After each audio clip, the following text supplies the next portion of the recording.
Hello, हमारे channel civil basic 21 में आप सभी का स्वागत है। आज पिछले वीडियोस के कंटिन्यूएशन में एक वीडियो अपलोड कर रहा हूं, check for development length in beam. तो एक क्वेश्चन, इसका थ्योरी का वीडियो हम पहले अपलोड कर चुके हैं। यह हमारे चैनल में आप ये सर्च करके बॉन्ड से रिलेटेड वीडियो देख सकते हैं। आज उसका एक न्यूमेरिकल अपलोड कर रहा हूं, तो देखिए क्या है numerical.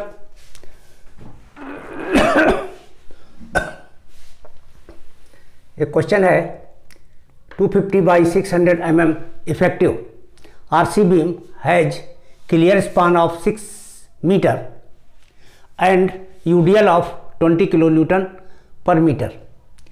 If tensile steel is 7 bars of 20 mm dia, 3 bars have been bent up at the end of the beam.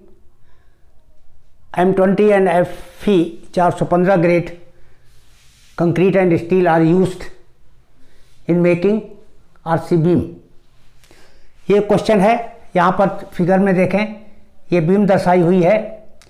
Main bars जो टेंसाइल जोन में पड़ी हुई हैं उनकी संख्या है 7 नंबर। 20 mm डाया बार्स ये मेन बार्स हैं। इनको आलम के किनारे L/7 दूरी से जो है 3 छड़ें ऊपर की ओर मोड़ दी गई हैं। तो 7 में से 3 छड़ें ऊपर मोड़ी गई हैं, आगे की ओर नीचे की तरफ 4 छड़ें शेष रह जाएंगी। तो यहाँ से यहाँ तक 4 छड़ें हैं, यहाँ से यहाँ तक 4 छड़ें हैं, बीच के भाग में 7 छड़ें होंगी और इस तरह से ये 3 छड़ें ऊपर को बेंटअप की गई हैं। तो जब बेंटअप बार्स को बेंटअप किया जाता है तो ऐसे केस में बॉन्ड में जांच आवश्यक हो जाती है कि बॉटम में जो स्टील जा रहा है वो कहीं बॉन्ड में फेल तो नहीं हो जा रहा है। तो बॉन्ड में जांच करने के लिए हमारे जो स्टेप होंगे वो देखिए। सॉल्यूशन, सबसे पहले तो हमको ज़रूरत पड़ती है जो मेन बार दी गई है उसके एक छड़ का एरिया निकाल लें पहले। तो एरिया ऑफ 1 बार हमने निकाल दिया, स्मॉल a t बराबर π/4 20 का स्क्वायर। 20 mm डाया की बार थी ये, इसलिए 20 का स्क्वायर करके π/4 इंटू 20 का स्क्वायर ये इसका एरिया हो गया और ये 314 मिलीमीटर स्क्वायर एक छड़ का क्षेत्रफल आ गया। जब एक छड़ का क्षेत्रफल हमने निकाल लिया, इसके बाद हम ये देखते हैं कि हमारे क्वेश्चन में number of main bars at the end support, यानी जो सपोर्ट है, सपोर्ट पर किनारे सिरे पर कितनी छड़ें बच जाती हैं। तो ये मैं अभी बता चुका हूँ कि 3 छड़ें ऊपर को मोड़ी गई हैं तो 4 छड़ें नीचे को बच गई। तो वही लिखा हुआ है कि number of main bars at the end support या आर 4 नंबर्स। इसके बाद क्वेश्चन में यूडीएल दे रखा है 20 किलो न्यूटन पर मीटर का। तो जो ये यूडीएल दिया हुआ है, तो इस यूडीएल का हम फैक्टर्ड लोड कैलकुलेट कर लेते हैं। तो फैक्टर लोड बराबर हो जाएगा WU बराबर 1.5, यानी इसमें लोड फैक्टर 1.5 से मल्टीप्लाई करेंगे तो ये 20 इंटू 1.5 बराबर 30 किलो न्यूटन का ये फैक्टर्ड यूडीएल हो गया। अब आगे की गणनाएं हम सब इसी फैक्टर्ड लोड के सहारे ही करेंगे। इसके बाद हमारा जो मेन पार्ट आता है इस क्वेश्चन का, चेक फॉर डेवलपमेंट लेंथ।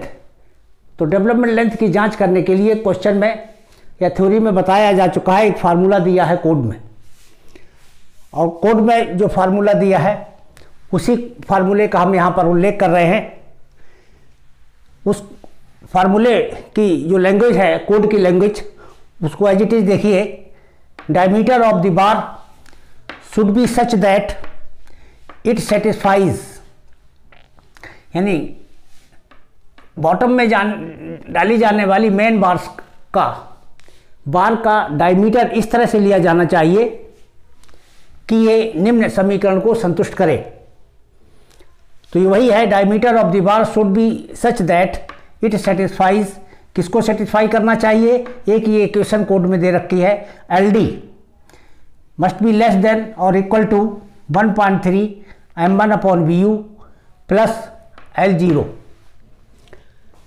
इसमें देखिए ये जो कंडीशन है इसमें 1.3 केवल उसी कंडीशन में लगाया जाता है इस फार्मूले में।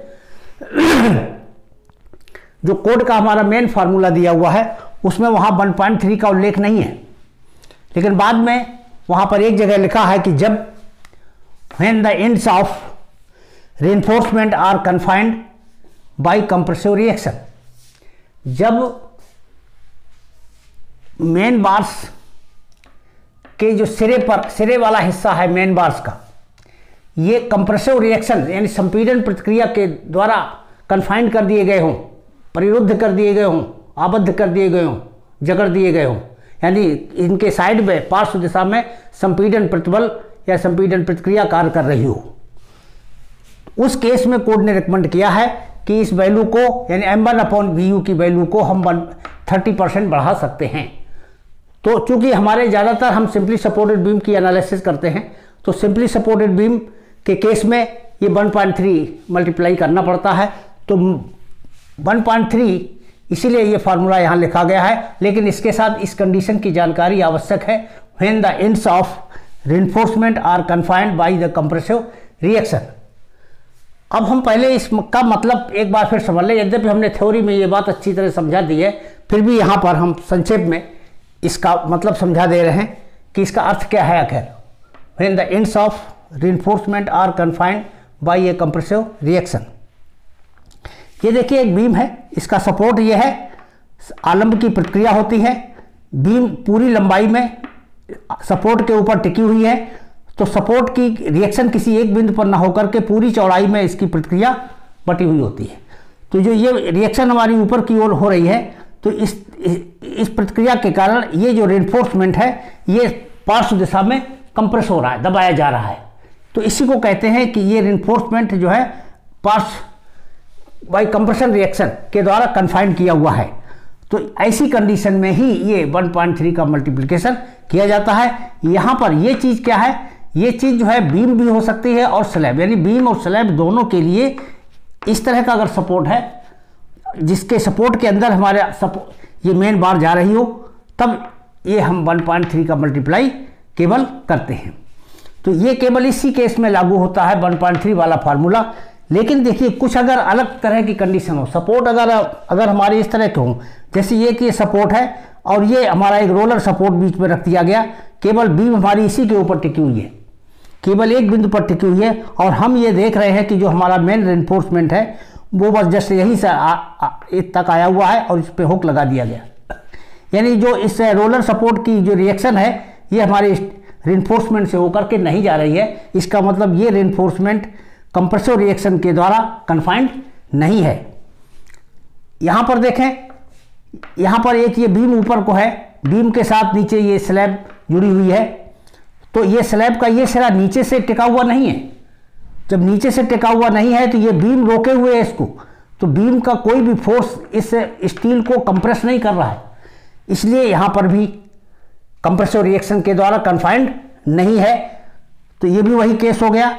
तीसरी दशा और देखें, इसमें ये स्लैब के साथ नीचे बीम जुड़ी हुई हो, यानी बीम बॉटम में हो और उसके ऊपर से होकर के स्लैब जा रही हो, तो इसमें भी जो हमारी सपोर्ट की रिएक्शन होती है वो यहाँ पर आती है। क्योंकि ये बीम है, बीम के नीचे सपोर्ट होगा, सपोर्ट की रिएक्शन यहाँ पर होगी, और जो ये रिएक्शन होगी वो बीम में पड़े हुए रेनफोर्समेंट को कंप्रेस करेगी, ना कि स्लैब में पड़े हुए रेनफोर्समेंट को। इसलिए स्लैब के लिए ये कंप्रेसिव रिएक्शन वाला कंडीशन जो है, कन्फाइंड बाय कंप्रेसिव रिएक्शन, ये कंडीशन इसमें भी नहीं पूरी होती। और यहाँ पर ये सेकेंडरी बीम और ये मेन बीम है, प्राइमरी बीम और सेकेंडरी बीम है, या मेन बीम और सेकेंडरी बीम है। तो अगर ये कंडीशन है तो भी ये कंडीशन पूरी नहीं होती है। और इन चारों अवस्थाओं में अगर इस तरह के सपोर्ट हैं इस तो बनाए गए हैं, तब हम केवल इसी फार्मूले का प्रयोग करेंगे, LD must be less than और equal to m1/vu plus L0। तो केवल इस बात को ही ध्यान रखना है सपोर्ट के प्रकार पर। यद्यपि इस क्वेश्चन को सॉल्व करते समय हमें इस थ्योरी की आवश्यकता नहीं थी, ये हमने एक्स्ट्रा अलग से ये जो सेंटेंस यहाँ पर लिखा है, ये कंडीशन लिखी है, इस कंडीशन का मतलब समझाने के लिए इसको एक्सप्लेन कर दिया है। इसलिए इस स्टेप को आपको क्वेश्चन के साथ दर्शाने की आवश्यकता नहीं है, इसलिए इस स्टेप को हम यहाँ से हटा दे रहे हैं।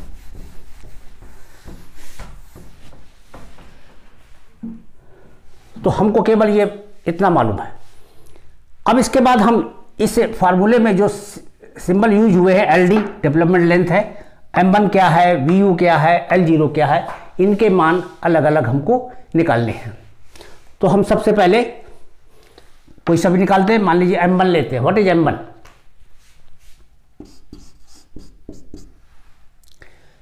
M1 देखिए यहां पर क्या है, यहां से नीचे 4 छड़ें रह गई, यही 4 छड़ें केवल सपोर्ट तक जा रही हैं। तो सपोर्ट पर जितनी छड़ें जा रही हैं उतनी छड़ों का मोमेंट ऑफ रेजिस्टेंस आपको ज्ञात करना है। जो MU का फार्मूला यूज करते हैं आप बीम का निकालने के लिए, उसमें स्टील की मात्रा यहाँ पर 4 छड़ों के एरिया के बराबर ही रखते हुए जो हम MU का मान निकालेंगे वही MU हमारा इस फार्मूले में M1 को रिप्रेजेंट करेगा। तो इसके लिए आप फार्मूला देख लें। 0.87 FY into AST into D into 1 minus FY बटे FCK इंटू AST बटे BD। इस फार्मूले को आपने बीम के चैप्टर में पढ़ा होगा अच्छी तरह से कि ये MU का मान इस फार्मूले से ज्ञात किया जाता है। स्टील के द्वारा ज्ञात किया गया ये फार्मूला है। क्योंकि बीम ज़्यादातर केस में अंडर रेनफोर्स्ड ही डिजाइन की जाती हैं, इसलिए हम बेंडिंग मोमेंट का फार्मूला में स्टील वाले फार्मूले का ही प्रयोग करते हैं। तो इसी फार्मूले का प्रयोग करके अब देखिए इस फार्मूले में कौन कौन सी वैल्यू कितनी है उसको रखते चलिए। ये वैल्यू सॉल्व हो जाएगी। 0.87 FY का मान 415। AST क्या है? Area of steel. सपोर्ट के ऊपर जितनी छड़ें गई हैं उनका एरिया यहाँ लिखना है। तो ये कितनी छड़ें हैं? 4। एक छड़ का एरिया कितना है? 314। ये अभी ऊपर निकाल चुके हैं सबसे पहले, इसीलिए एक छड़ का एरिया हमने पहले यहाँ से निकाल लिया था। तो ये हो गया 4 गुणे 314। ये तो AST की जगह हो गया। और D कितना हो गया? ये 600। क्वेश्चन में इफेक्टिव डेप्थ डायरेक्ट दे रखी है, तो ये D भी मालूम हो गया। ब्रैकेट बंद कर लीजिए। 1 माइनस FY का मान 415, नीचे FCK ये 20, AST फिर से लिखना है तो वही 4 गुणे 314 ऊपर लिख लीजिए। ये नीचे BD लिखना है तो B का मान है 250 और D का मान है 600। तो इस तरह से ये हमारी वैल्यूज़ आ गई। और ये वैल्यू आ जाने के बाद हम इसकी वैल्यू नोट कर लेते हैं कि ये वैल्यू कितनी आई है।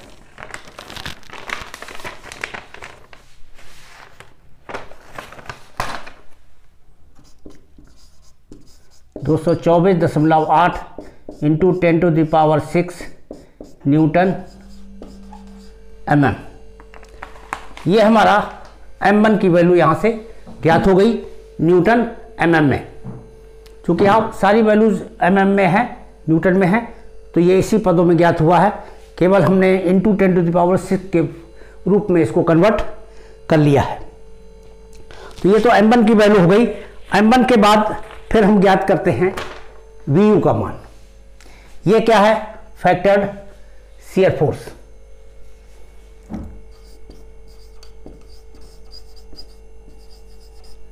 फैक्टर्ड शियर फोर्स VU बराबर WU/L/2। WU का मान ऊपर 30 निकाल चुके हैं। L का मान 606 मीटर दिया हुआ है बटे 2। तो ये हमारा आ गया 90 किलो न्यूटन का। तो इस तरह से factored shear force maximum reaction होती है सपोर्ट की। यूडीएल के केस में रिएक्शन जो होती है WL/2 होती है। बस इसी फार्मूले से W/L/2 रखा। ये हमारा 90 किलो न्यूटन का फैक्टर्ड लोड ज्ञात हो गया। अब इस क्वेश्चन में देखिए M1 आप ज्ञात कर चुके हैं, VU ज्ञात कर चुके हैं। अब ये 2 पद रह गए L0 और LD। L0 और LD के मान ज्ञात करने के लिए अब इसके बाद हम देखते हैं पहले L0।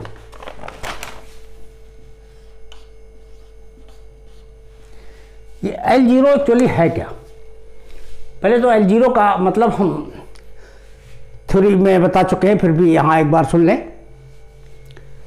सपोर्ट के सेंटर से आगे छड़ की जो लंबाई आगे गई हुई है मेन बार्स की, यानी इस सपोर्ट के मिडिल पॉइंट के आगे मेन बार कितनी लंबाई तक गई हुई है, उस छड़ की लंबाई को ही L0 से रिप्रेजेंट करते हैं। तो अब यहां पर देखिए, क्वेश्चन में कुछ नहीं, कोई भी कंडीशन नहीं लिखी है कि सपोर्ट पर जो है मेन छड़ किस रूप में है।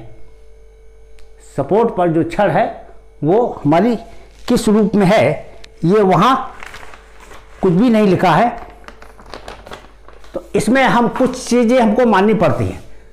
क्वेश्चन में दीवार की चौड़ाई या बियरिंग जो है टोटल दीवार पर कितनी चौड़ाई में सपोर्ट है ये भी नहीं दिया है। तो डाटा नॉट गिवन में भी एज्यूम्ड, ये कंडीशन हमेशा रहती है। जहाँ कहीं भी आवश्यकता होती है हम उपयुक्त डाटा स्वयं मान लेते हैं। तो ये हमको चौड़ाई स्वयं निकालिए। अगर एक क्वेश्चन में दिया होता तो ठीक है, नहीं दिया है तो हम मान लेंगे। तो यहाँ पर इसके लिए L0 ज्ञात करने के लिए सबसे पहले तो ये लिख लीजिए, let bearing on wall is equal to 300 millimetre and 90 degree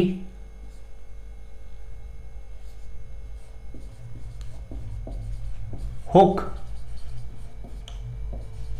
is provided at each end। तो ये 90 डिग्री हुक जो है दिया गया है। यहाँ हमने मेन बार के नीचे सिरे पर ये 90 डिग्री का हुक इसीलिए फिगर में दर्शा रखा है, क्योंकि ये हमने एज्यूम कर लिया है कि हर सिरे पर जो है 90 डिग्री का बेंड जनरली दिया जाता है। तो ये हमने एज्यूम कर लिया कि सपोज ये कंडीशन है। तो इस केस में बीम के सेंटर से, अब यार देखिए बीम के सेंटर से इस पूरे किनारे तक की दूरी कितनी हो गई।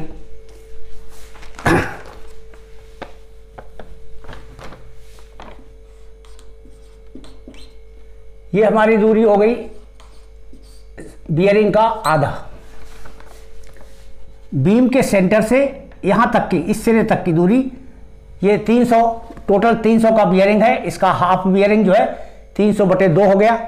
अब इसमें बीम के बाहरी फलक से ये जो 90 डिग्री की छड़ मुड़ी हुई है, इसके सिरे तक की जो दूरी है, यानी ये गैप कितना रखा गया है या ये कवर कितना रखा गया है, इंड कवर इसको बोलेंगे। तो इंड कवर भी क्वेश्चन में नहीं दिया हुआ है, क्वेश्चन में नहीं दिया हुआ है। ये जनरली 40 mm का मान लिया जाता है। तो यहां पर हम इसको भी 40 mm का मान लेते हैं। यहां ये भी मान लो, and end cover is 40 mm। तो यहां से देखिए ये सीधा पोर्शन कितना बच रहा, ये सीधा पोर्शन बच रहा है, ये 300/2 यानी 150 ये हो गया। उसमें से 40 mm का ये कवर यहां से घटा दीजिए, -40 mm का ये कवर घट गया। इसके बाद 90 डिग्री का जो बेंड दिया हुआ है, 90 डिग्री के बेंड की एंकरेज वैल्यू जो होती है ये हमारी 8 डाया के बराबर होती है। ये डाटा आपको अलग से याद रखना होगा। हर एंगल के, हर तरह के हुक की एंकरेज वैल्यू कितनी है। तो 90 डिग्री बेंड की जो एंकरेज वैल्यू है ये 8 डाया के बराबर होती है। तो 8 इंटू डाया, बस इसको लिख करके आप सॉल्व कर लीजिए सीधे सीधे। 150 - 40 + 8 इंटू डाया, हमारा मेन बार का कितना है 20 mm है। तो इस तरह से ये सॉल्व हो करके L0 की वैल्यू हमारी 270 mm प्राप्त हो जा रही है। तो ये L0 की वैल्यू हमारी 270 mm प्राप्त हो गई। L0 हमने ज्ञात कर लिया। इसके बाद इसमें LD और हम ज्ञात कर लेते हैं।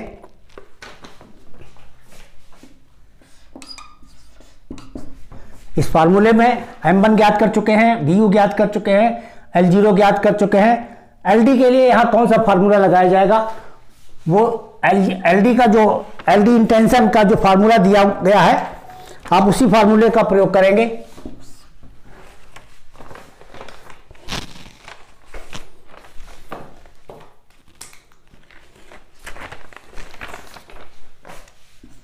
.87 Fy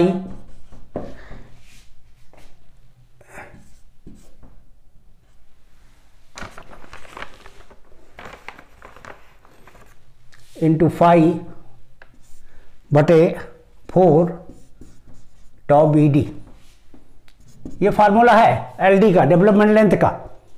आपने पढ़ा होगा, पीछे बताया जा चुका है। तो वैल्यू रखते जाइए। 0.87 इंटू 415। इसमें फाई की वैल्यू नहीं रखनी है। फाई एकदम छड़ का व्यास दिया हुआ है 20 मिलीमीटर का, तो यहाँ पर अभी उसको फाई के पदों में ही फार्मूले में बनाए रखें। 4 इंटू टॉ बी डी, ये हमारा बॉन्ड स्ट्रेस है। बॉन्ड स्ट्रेस की एक टेबल होती है, उस टेबल से आप M20 ग्रेड की कंक्रीट के लिए बॉन्ड स्ट्रेस की वैल्यू ज्ञात कर लें। M20 ग्रेड कंक्रीट और स्टील कौन सी, Fe 415 ग्रेड की स्टील, उसके लिए ज्ञात करनी है। तालिका में जो पहले वैल्यू दी गई हैं वो माइल्ड स्टील के लिए दी गई हैं। तो माइल्ड स्टील के लिए जो वैल्यू हम नोट करते हैं वो हमारी 1.2 है। और कोड ने ये कहा है कि अगर हमको HYST स्टील के लिए टॉ बी डी की वैल्यू ज्ञात करनी है तो हम उसमें उसको 60% बढ़ा लेते हैं। तो इसको 60% बढ़ाने के लिए इसमें 1.6 से मल्टीप्लाई कर देंगे, तो ये वैल्यू हमारी 60 डिग्री बढ़ जाती है। इस तरह से टॉ बी डी की वैल्यू HYSD स्टील के लिए इतनी हो जाएगी। तो ये टॉ बी डी की वैल्यू देखते समय ध्यान रखें कि ये 1.6 का गुणा किस में किया गया है। ये माइल्ड स्टील की टॉ बी डी की वैल्यू है और ये उसमें HYSD स्टील की टॉ बी डी ज्ञात करने के लिए 1.6 से मल्टीप्लाई करके हम इसको सॉल्व करते हैं और ये हमारा 47 डाया के बराबर ये वैल्यू आ जाती है। तो इस तरह से हमने ये सारे पद ज्ञात कर लिए। जब सारे पद ज्ञात कर लिए तो हम जिस फार्मूले को दिया था चेक करने के लिए, हेंस फार्मूला दोबारा लिख लीजिए, LD must be less than और equal to 1.3 M1 upon V plus L0। बस इसी फार्मूले में इसकी जगह रख दीजिए 47 डाया लेस देन और इक्वल टू 1.3 M1 की वैल्यू यहाँ से देखिए, ये M1 आपने अभी कैलकुलेट किया है 224.8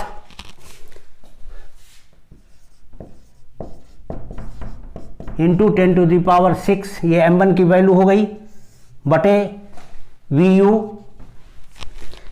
VU का मान यहाँ से निकाला है फैक्टर्ड शियर फोर्स, ये 90 किलो न्यूटन का है। तो इसको न्यूटन में कन्वर्ट करके यहाँ रखेंगे, तो ये 90 के बाद 1000 का गुणा कर देंगे तो ये न्यूटन में कन्वर्ट हो गया। प्लस L0 की वैल्यू 270 mm की है, ये हम वैल्यू सब्स्टिट्यूट कर देते हैं। तो यहाँ से हम सॉल्व करते हैं तो हमको ये मिलता है 74.8,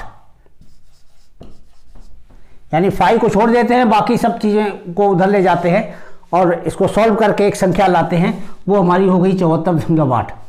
बस अब आपको यहाँ से क्या जांच करनी, जांच ये करनी है कि जो आपने मेन बार बीम में डाल रखी है, जो मेन बार बीम में डाली है, जैसे यहाँ पर मेन बार डाली है, क्वेश्चन में दिया हुआ है ये 20 mm की डाली गई, तो मेन बार का जो डाया है ये 20 mm का एक्चुअली है। और इस शर्त को पूरा करने के लिए, बॉन्ड में सुरक्षित होने के लिए ये आवश्यक है कि मेन बार का डाया हमारा इस संख्या से कम आना चाहिए। तो हमारे इस क्वेश्चन में इस वैल्यू से हमारे छड़ का व्यास कम है, यही होना चाहिए। इसका मतलब हमारी बीम डेवलपमेंट लेंथ में सुरक्षित है। तो इस तरह से बस यही केवल जांच की जाती है। यहां बस केवल रिजल्ट और लिख दीजिए, hence beam is safe in development length,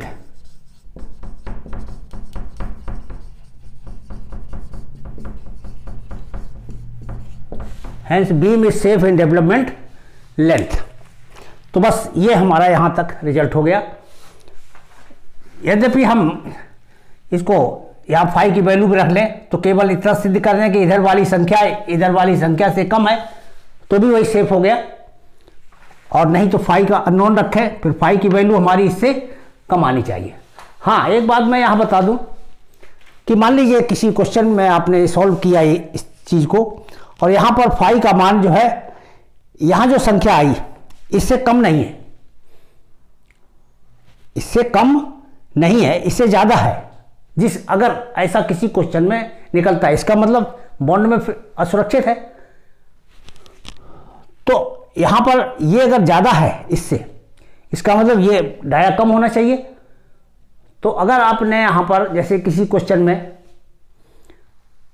मान लो इसी क्वेश्चन में ले लीजिए, अगर इसी क्वेश्चन में अनसेफ हो जाता तो यहां 7 छड़ें आपने डाल रखी थी, तो आपको नंबर ऑफ बार्स बढ़ानी पड़ती, जिससे कि छड़ का व्यास, यानी हमको पतली पतली छड़ें ज़्यादा संख्या में डालेंगे, क्रॉस सेक्शन एरिया उतना ही रखेंगे, और इस तरह से छड़ों का कुल सरफेस एरिया ये हमारा बढ़ जाता है, यानी छड़ों की बॉन्ड स्ट्रेंथ बढ़ जाती है और छड़ें बॉन्ड में सुरक्षित हो जाती हैं।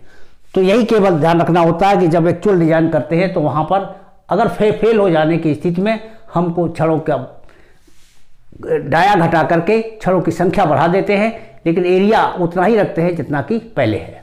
तो ये था check for development length in bond का क्वेश्चन। तो आज का वीडियो यही पूरा होता है। Thank you.